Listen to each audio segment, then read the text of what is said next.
Նոր սահմանադրության նախագծով մենք որոշել ենք նորից կամ նոր հանգամանքներում, այսպես ասեմ, իրականացնել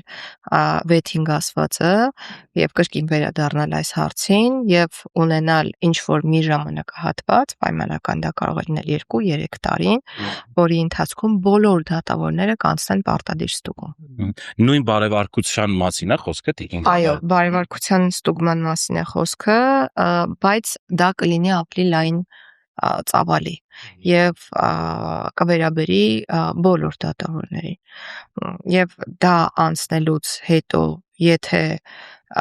պատկերը բավարար լավը չեղավ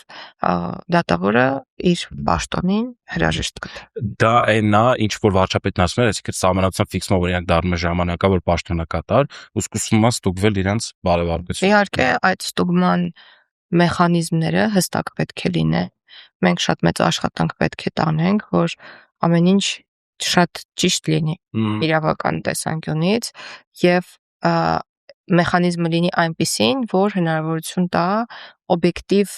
գնահատելու։ Դժգոհությունների նոր տեղիք չտա, էլի նոր դժգոհությունների։ Այո, իհարկե շատ դժվար կլինի այդպիսի մեխանիզմ մտածելը, որովհետեւ դժգոհողները միշտ կդժգոհեն, բայց ամեն դեպքում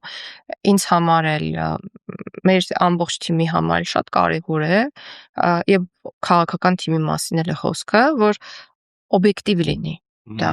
Այսինքն օբյեկտիվ չափանիշ լինի, եթե պատկերացնենք դա մաղ,